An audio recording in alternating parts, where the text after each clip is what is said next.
Hello traders, so here's the trade review of the 13th of April. So let's start as usual by a pre-market analysis. So you can see that during the pre-market there is an obvious bias to the upside, and during the progression of buyers to the upside we can see that buyers are respecting overall this true trend line I had drawn here. And also when we analyze more deeply into the price action, we can see that each time the market is making an attempt from the mid-band to launch, it's failing and giving us a deeper pullback right here. We can see this pattern here and also the same pattern happening right here also. Price is making an attempt to go from this point, and when it's failing it's giving us a little bit of a deeper pullback here. So we want to keep that in mind.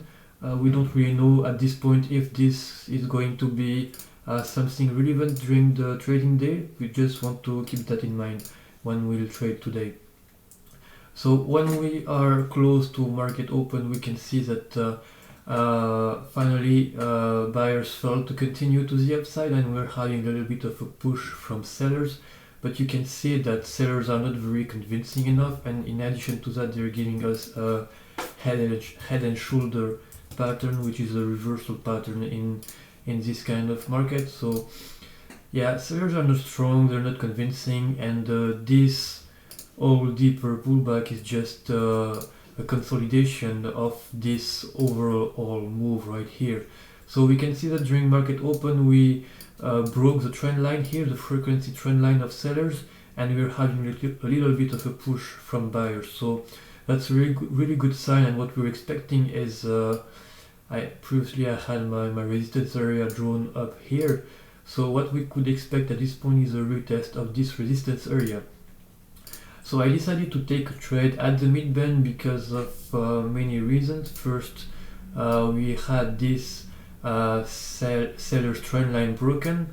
I also had drawn this overall trend line of which was a possible trend line. It wasn't really very important trend line just yet, and also we had the fill angle in my favor. So all of these added together is creating a confluence area.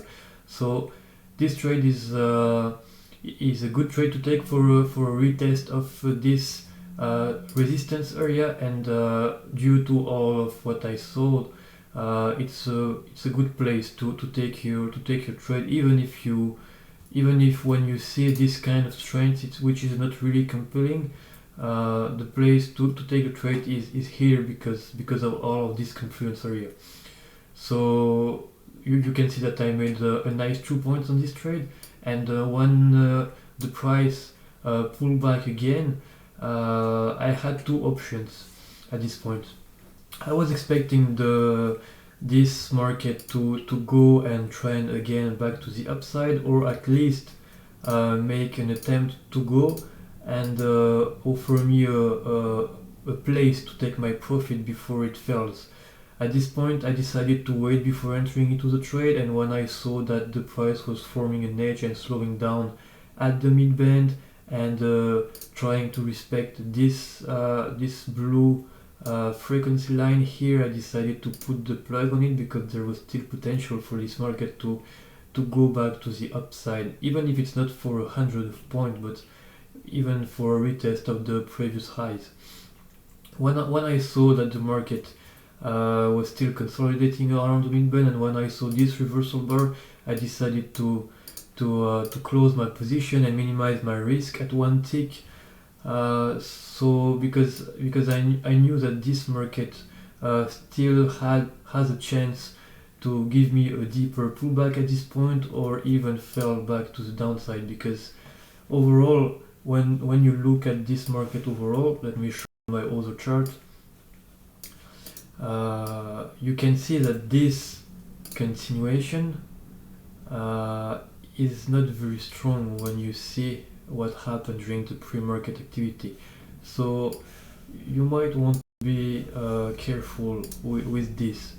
That's why I decided to minimize my risk on this one. And also you can see that there is a similar behavior into this part, you can see that the market tried to launch from here and then failed and give us a deeper pullback before the next continuation to the upside. And this is exactly what we saw in the pre-market activity. And you see that the market gave us a deeper pullback, and if I would have stayed in this trade, I would have been stopped out because my risk was set at here. So I would have been stopped out here, and that's why it's also a good move for me to minimize my risk. So finally the market gave us a continuation which started very strong and then just became a grindy move, grinded tape. So I was expecting the market to fail at this point, and when sellers had finally their chance here to bring back this market to the downside, there was an overall lack of strength. So at this point I just stayed out, and we were also near news. News happened at this time here. Let me put this for you. News happened right here. So because we were very close from news, and this news species was about the crude oil inventory, so we can see that during this past months, crude oil inventory is a very big important news. So at this point here, the market was just waiting for the news, so I waited also. I was just in the sidelines waiting for the next move to happen, and after news, the market decided to go to the downside. So we can see that overall there is a big failure to continue to the upside, and instead we're having a decent move to the downside, retesting the support area. At this point we don't really know if this support area is going to be strong or weak. So I decided to take an opportunity here when I saw the J pattern formation. You see the retest of the area and then a very strong bar against me. I decided to wait for at least to slow down in the price before entering the trade, and finally I entered at the midband when I saw the first bar of slowdown, and unfortunately the price got a little bit of deeper and stopped me out of this trade before going to the upside and reverse. So even if I lose in this trade, this was still a good decision for me because I was expecting at least a retest for a small profit of this support area based on the strength of this move, which is not that much strength, but still a decent move, and based on the overall failure of buyers here. So you can see that finally what we're having here after news, even if the market is really slow here, you can see that at this point we could consider that we are in a sideways market, so we can expect back and forth activity between a resistance area and support. And you can see that finally here there is a gap here. Sellers failed to go and retest the support area. So at this point I had this trend line drawn, which is an indicator of buying pressure, and you can see that there is effectively a buying pressure in this market, and buyers were pushing this market to the upside from here, and finally they make the breakout move to break the resistance area.